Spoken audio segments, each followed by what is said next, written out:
बोलिए बंदी छोड़ सतगुरु साहिब कबीर की जय। संत समाज की जय। भक्त जनों की जय। साहिब बंदगी, साहिब बंदगी, साहिब बंदगी। सदगुरु कबीर बीजक साखी प्रकरण साखी 265।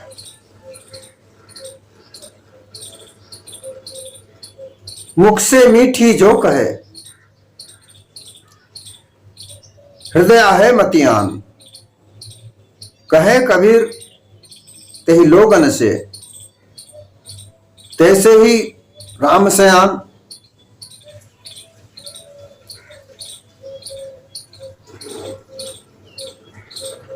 राजस्थान में एक बहुत पुरानी कहावत है,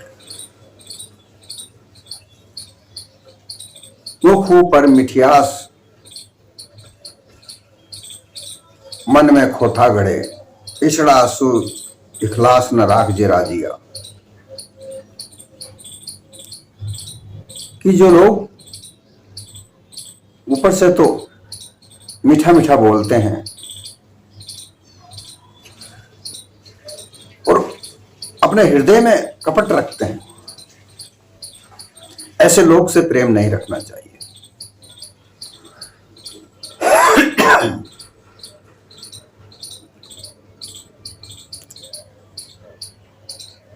क्योंकि ऐसे लोग धोखेदार होते हैं, हमेशा धोखा देते हैं।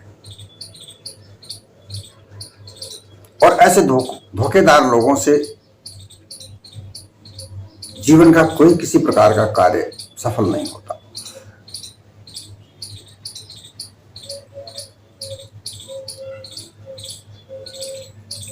इस साखी में सदगुरु कबीर यही चेताना चाहते हैं कि जो लोग मीठा बोलते हैं, ऊपर लाली प्रेम की भीतर बड़ा कठोर।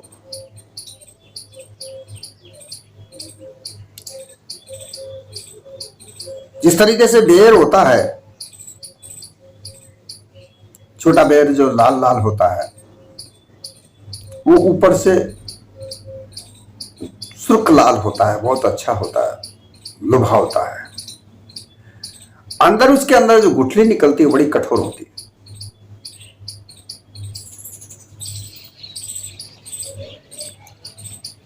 इसी प्रकार से लोग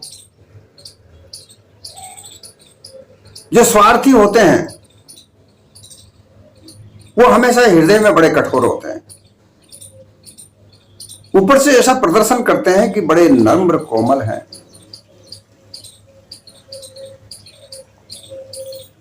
बड़े अच्छे लोग हैं, ऐसा प्रभावित उनका वातावरण,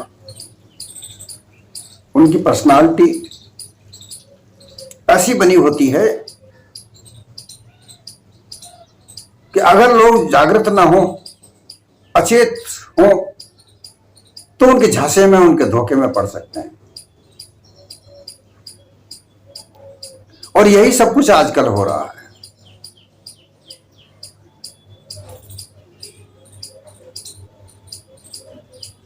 मीठी मीठी बातें कर ऐसे ही लपटाए वो। सुन्नतदास जी ने भी कहा कि मीठी मीठी बात करके वो अपने झांसे में लिपटा लेता है, अपने धोखे में वो फंसा लेता है।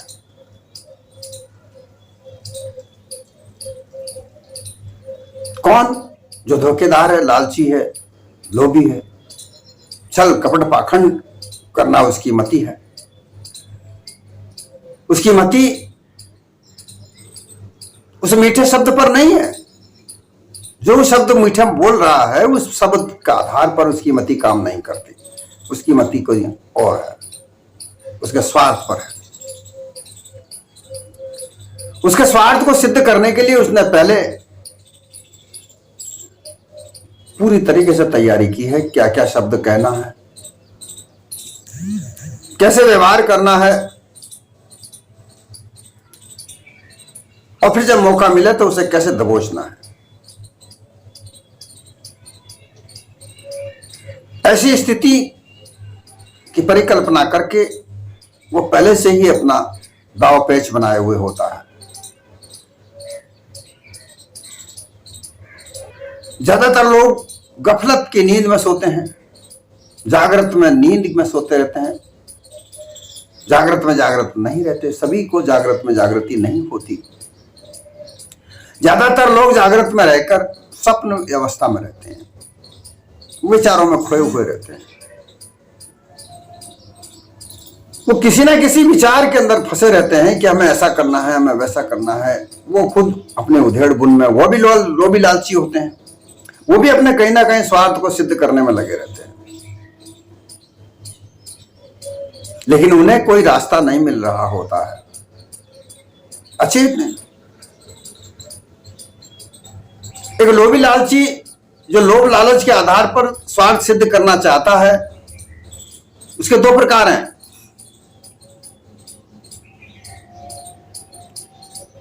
एक तो वह जिसने स्वार्थ को धंधा ही बना रखा है, अपना व्यापार ही बना रखा है, और उस छल कपट के आधार पर उसने अपने कई प्रकार के मत पंथ, धर्म की मान्यताएं, धर्म के आड़ में कई तरह के कार्य वो करता है। दूसरे आदमी वो होते हैं जो जनसाधारण होता है, उनके यहां भी अंदर स्वार्थ होता है। उन्हें वो चौपाई याद रहती है, सुर नर मुनि जन की यह रीति, स्वार्थ बिन होवे नहीं प्रीति। ये दिमाग में ऐसा फंसा रखा है, ठूंस रखा है कि बिना स्वार्थ के कोई प्रीति नहीं करता। और इसीलिए लोग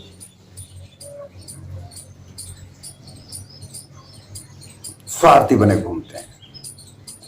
कोई स्वार्थ को व्यापार बनाता है, कोई स्वार्थ सिद्ध करने के लिए अपने जीवन को चलाना चाहता है।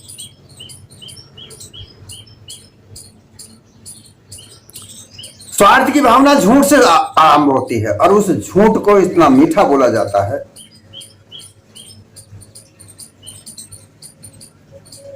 उस झूठ पर सत्य का मुलम्मा चढ़ाया जाता है।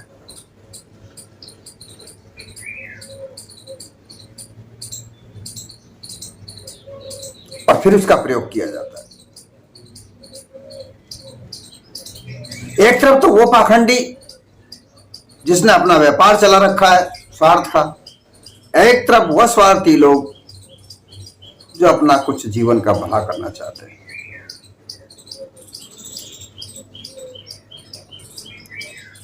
बहुत सारे पाखंडी लोग जो व्यापार चलाते हैं वो संतों का भेष धारण करके घूमते हैं, संसार में विचरण करते हैं।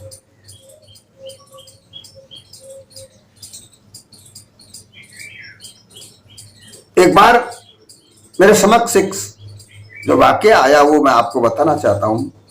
उस समय मैं पढ़ता था, एक साधु आए,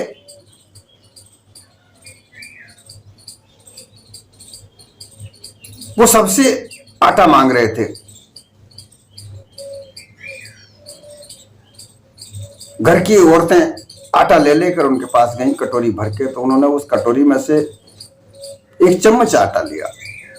जो छोटी चम्मच होती है, जो टीस्पून जो छोटा चम्मच होता है, वो एक एक कटोरी में से एक एक चम्मच आटा लिया। वो सारा आटा देना चाहती थी, लेकिन उन्होंने सारा नहीं लिया, बस एक चम्मच आटा लिया।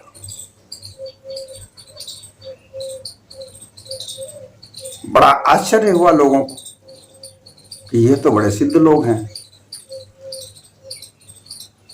घूमते घूमते अब ऐसे लोगों के साथ में लोग क्या करते हैं कि अपना स्वार्थ सिद्ध करना चाहते हैं।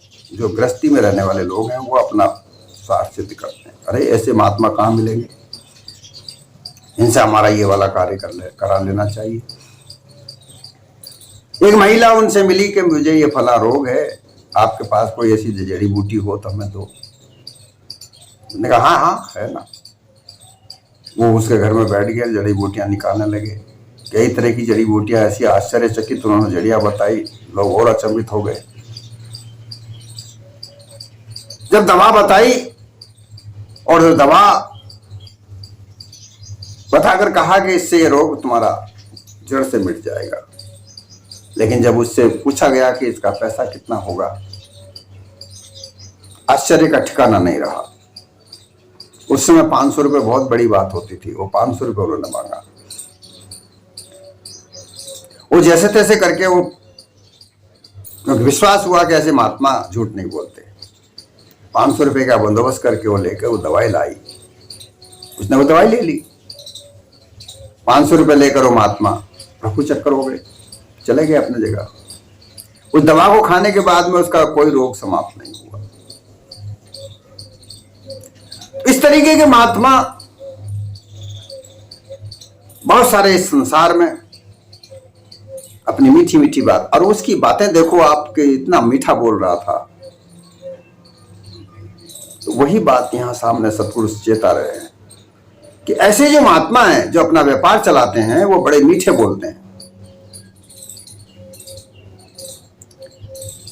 वो ईश्वर का भरोसा दिलाते हैं कि भाई जो भी कुछ करता है ईश्वर करता है भाई, उसके आगे किसकी पार बसती है। हम कुछ नहीं कर सकते, हम तो एक ईश्वर के पुत्र हैं, अंश मात्र हैं। जो करता है वही करता है, उसके आगे किसी की नहीं चलती। ऐसा कह करके ऐसी मीठी मीठी बातें बना करके वो लोगों को ऐसा बेवकूफ बनाते हैं, और उनकी लोगों में बेवकूफ बनने वाले लोग भी स्वार्थी होते हैं। वो भी जागृत नहीं होते हैं, इसलिए उनके चंगुल में आ जाते हैं। और इसी तरह इस संसार का धर्म के नाम पर, मतपंथ के नाम पर, समुदाय के नाम पर, संप्रदाय के नाम पर ये व्यापार चल रहा है। और इसी को चेताने के लिए सतगुरु ने ये साखी कही है कि मुख से तो मीठा कहे, हृदय आए मति आन। आन का मतलब है कि हृदय की जो मति है, हृदय के जो काम करने की शक्ति है, वो कहीं और है। उस मीठे शब्द पर नहीं है। वो मीठे शब्द का तो प्रयोग करके झांसा दे रहा है, धोखा दे रहा है, छल कर रहा है, कपट कर रहा है। उसकी मति तो उसके व्यापार पर है कि उसका व्यापार कैसे चले। उस व्यापार को चलाने के लिए वो कितना मीठा होता है, कितना उज्जवल होता है, कितना सुंदर दिखता है। और तांत्रिक मांत्रिक तो बड़े भयंकर दिखते हैं। योगी लोग बड़े भयंकर जटाजूट होकर दिखते हैं। लोग समझते हैं बड़े तपस्वी हैं, लेकिन उनके ऐसे स्वरूप के अंदर जो छल कपट फंसा पड़ा है, उसे लोग नहीं समझ पाते। क्यों नहीं समझ पाते? कि उनके दिमाग में भी, उनके हृदय में भी कहीं ना कहीं लोभ लालच फंसा होता है।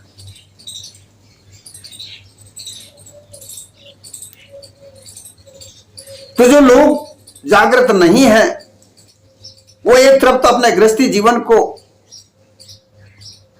घनघोर अंधेर में चलाना चाहते हैं, उजाले में नहीं चलाना चाहते। दूसरी ओर उस अंधेरे का फायदा उठाकर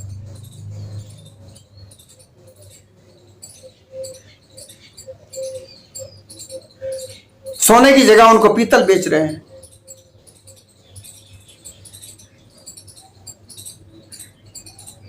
रस्सी की जगह सांप उनको दिखाकर डरा रहे हैं।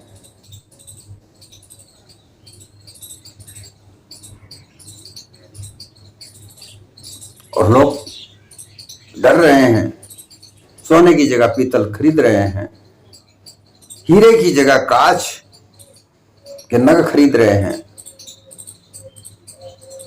तरह तरह के रंगों में उलझकर आकर्षित हो रहे हैं घोर अंधकार की दृष्टि में, क्योंकि उन्हें जागृति नहीं है।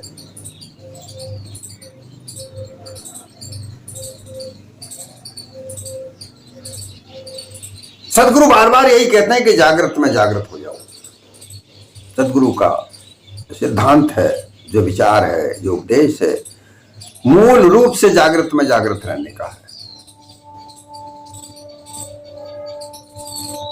और जागृत में रहने के लिए निष्पक्ष निस्वार्थ संतों का संग करो, तभी वह स्थिति को प्राप्त कर पाओगे।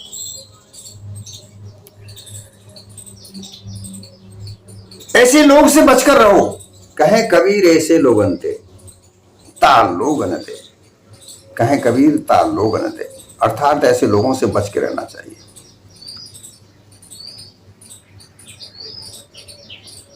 ऐसे संत महात्मा गली गली मोहल्ले मोहल्ले घूमते हैं। उनका दिखावा अगर आप देखेंगे तो बड़ा आश्चर्य करेंगे, रोमांचक हो उठेंगे और उनके छल कपट पाखंड में तुम आ जाओगे।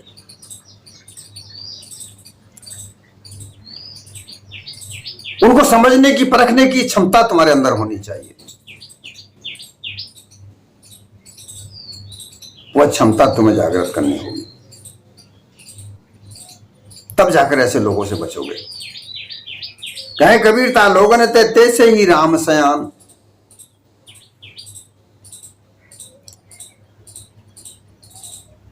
ऐसे लोगों के साथ में जो संबंध बांधने वाले लोग हैं, राम सयान अर्थात जो रमैया राम इस देह में रम रहा है, वह भी ऐसे ही विचारधाराओं में रह करके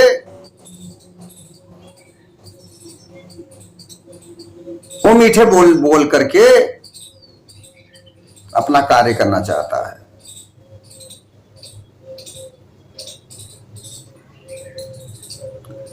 सदगुरु यहां राम को रमैया राम कहते हैं, जो इस देह में रमा हुआ है।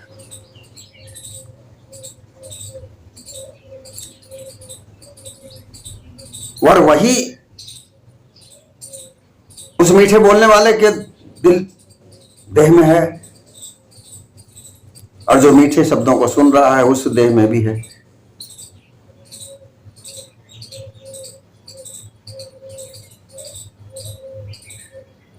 इसलिए यह व्यापार खूब धड़ल्ले से चल रहा है।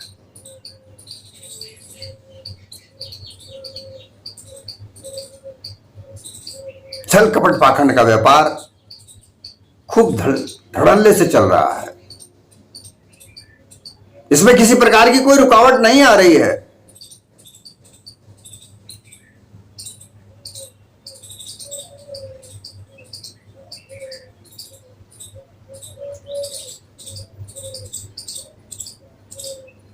गुरु लोभी गुरु चेला लालची,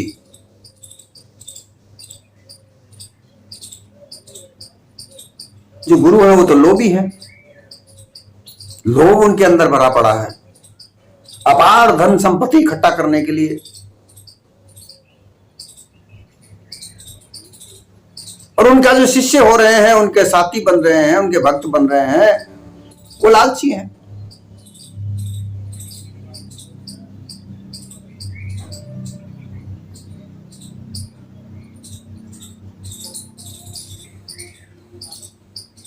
और दोनों मिलकर तरह तरह के मायावी खेल खेलते हैं, क्योंकि चेला भी ये चाहता है कि उसकी माया, मोह माया का परिपूर्ण रूप से पालन हो। चेला चाहता है कि मेरे परिवार में सुख समृद्धि हो, वो इसीलिए शिष्य हुआ है कि उसके हर प्रकार के कार्य पूरे हों।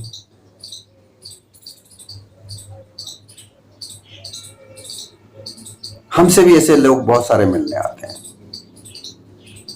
हमसे भी यही प्रश्न करते हैं कि साहब आपके साथ मिलकर हमारा क्या फायदा होगा, हम आपके साथ जुड़े तो हमारा क्या फायदा होगा। व्यक्ति जब जुड़ता है जब उसका कोई लाभ हो।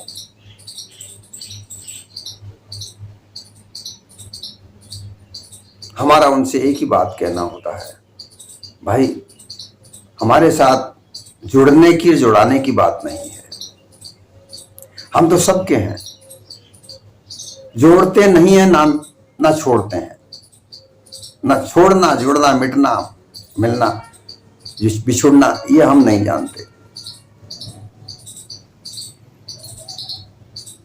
हम निष्पक्ष लोग हैं।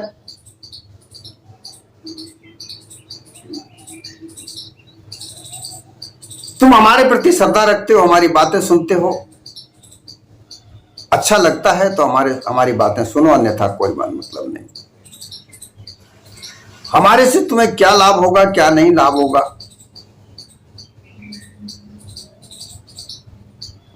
यहां लाभ और लालच का तात्पर्य धन से होगा। अगर धन से है तो हम धन किसी को नहीं देते। हम तांत्रिक मांत्रिक नहीं है।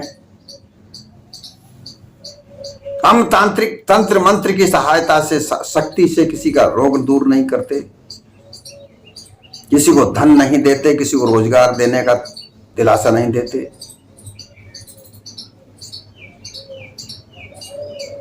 हम तो कागवृत्तियों को दूर करके हंस वृत्तियां तुम्हारे हृदय में रखना चाहते हैं। जो तुम्हारे अंदर गफलत दशा है उसको निकालकर जागृत दशा करना चाहते हैं।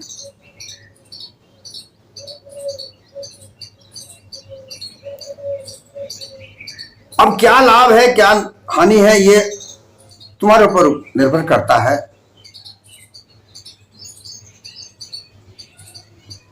कि तुम क्या चाहते हो। जैसा कि मैं कहता हूं, ये संसार झूठ से भी बना है। झूठ और मिथ्या, सत्य दोनों से बना हुआ है। मिथ्या भी इसी में ही है, सत्य भी इसी में ही है। मिथ्या का रास्ता लोभ लालच से गुजरता है, लोभ लालच से चलता है, और सत्य का रास्ता न हानि देखता है न लाभ देखता है। वहां स्वार्थ नहीं है। मिथ्या के रास्ते में स्वार्थ ही स्वार्थ है। सत्य के रास्ते पर अपना कर्तव्य है। मानव जीवन में आने का प्रमुख उद्देश्य क्या है, यह जाना जाता है। और मिथ्या के रास्ते पर चलकर धन प्राप्ति का उद्देश्य, ऐश्वर्य प्राप्ति का उद्देश्य, सुंदर स्त्री का प्राप्ति करने का उद्देश्य, बड़े बड़े मकानात बनाने का उद्देश्य, संपत्तियां खरीदने का उद्देश्य, सोना चांदी हीरा जवाहरात, बड़े सुंदर कपड़े खरीदने का उद्देश्य, ऊंचे पद प्राप्त करने का उद्देश्य, चुनाव में जीतने का उद्देश्य, मंत्री पद प्राप्त करने का उद्देश्य,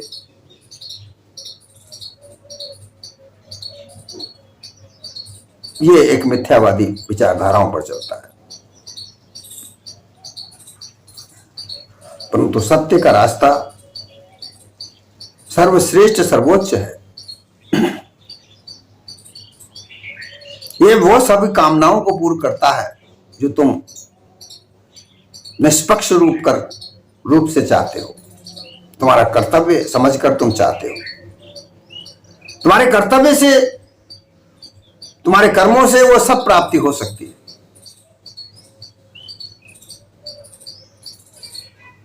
लोग छल कपट पाखंड झूठ बोलकर तरह तरह के उद्देश्यों को घड़ घड़ कर, बना बना कर, अनुमान कल्पना से कई तरह के सिद्धांतों को निर्माण करके जो व्यापार चलाते हैं, उसमें उनका सत्य बोलने का जो ढकोसला है, जो नाटक है, मीठे शब्दों का उच्चारण, उनका चरित्र है, वो सब मिथ्या के आधार पर है।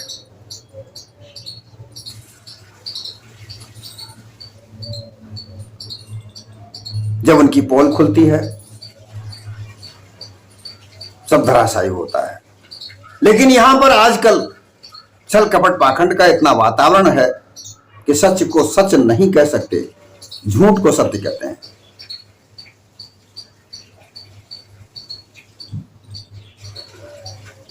ऐसा आजकल माहौल बनाया गया है।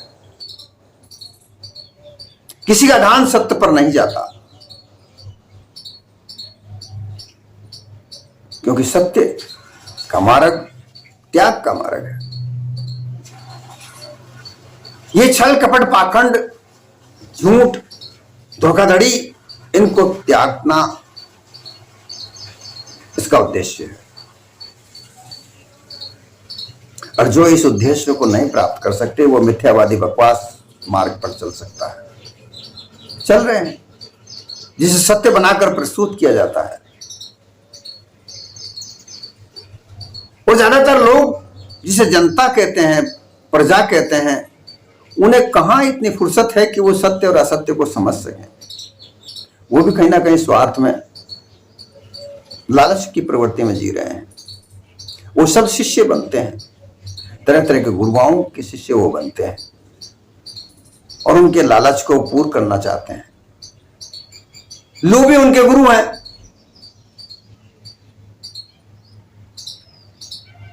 तुझे हृदय में, इस शरीर में रमैया राम जो रम रहा है, उसकी प्रवृत्ति यही हो रही है। वह जिस देह में है उस देह में रहकर अपने निज बोध को प्राप्त नहीं करना चाहता, सत्य के मार्ग को प्राप्त नहीं करना चाहता।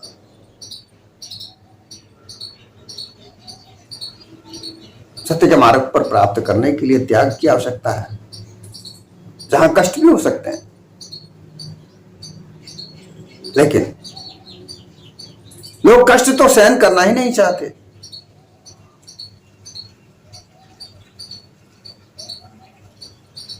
सत्यनिष्ठ सतगुरु, पारक बोध कराने वाले, निज बोध को देने वाले लोग निश्चल, निष्कपट, निराधार होते हैं। उन्हें इस संसार से के सुखों का कोई तात्पर्य नहीं होता।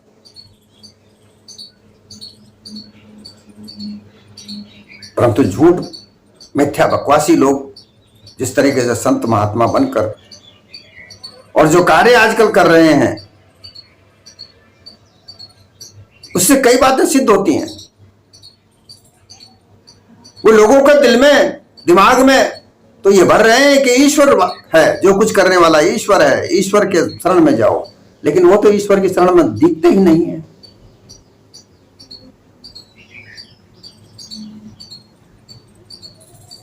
ईश्वर प्राप्ति के मार्ग उन्होंने जो बता रखे हैं, मंदिर बना दिए, तीर्थ बना दिए, वहां तो वो जाते ही नहीं।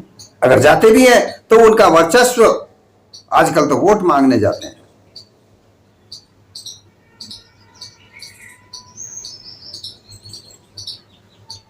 तो जैसा इस संसार में वातावरण बनता है, उस वातावरण में ही रमैया राम उसी प्रकार से सयाना हो रहा है।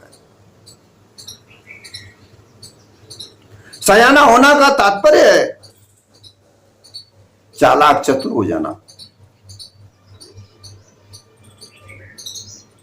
विद्वान होने का भी तात्पर्य है कि वो किस मतपंथ से रिलेटेड है, किस मतपंथ से संबंधित है, उस मतपंथ का वो विद्वान बने। कोई ब्रह्म ज्ञान का विद्वान है, कोई योग का विद्वान है, कोई कथा भागवत कहने का विद्वान है, कोई गाने बजाने का विद्वान है, प्रवचन करने का विद्वान है। सार वाणी कहां है, सार क्या है, इसका विद्वान नहीं है। क्यों नहीं है? क्योंकि उन्हें तो धन चाहिए। कथावाचक लोग धन कमाने का व्यापार करते हैं। भक्ति सिखाने वाले लोग धन कमाने का व्यापार करते हैं। योगी लोग, तंत्र मंत्र लोग धन का व्यापार करते हैं। सत्य यथार्थ कहां है? अगर सत्य यथार्थ जहां है, उनके पास जाओगे तो सारी बीमारियां ही समाप्त हो जाएंगी। ये रोग ही नहीं रहेगा, क्योंकि जो रोग है आदि व्याधि अनादि से चली जो आ रही है, वो लोभ और लालच की है। इस लोभ लालच में फंसे हुए लोग अपने आप को कई कई स्वरूपों में प्रदर्शित करते हैं, अपना कई कई आवरण बना करके वो प्रस्तुत करते हैं। लोग उनकी ठगाई में आते हैं। जो ठगाई में आते हैं वो भी अपने स्वार्थ में फंसे पड़े हैं।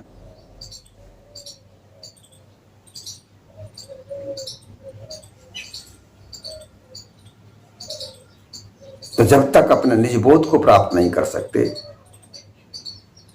तब तक ये ऐसा ही वातावरण बना रहेगा।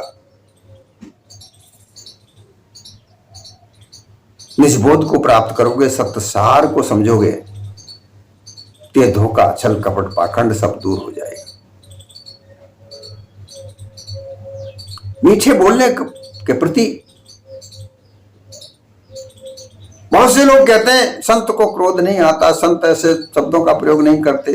भाई, जो निष्पक्ष संत होगा उसे किसी प्रकार का क्या भय, वो तो निर्भय होकर बोलेगा और उसकी बोली में टकसार होगा, दबा हुआ नहीं होगा किसी से। जो दबा हुआ नहीं होगा तो वह तो ऊंचे स्वर में बात करेगा। किसी बात से किस प्रकार का डर, इसी प्रकार के अपने जीवन को बनाओ।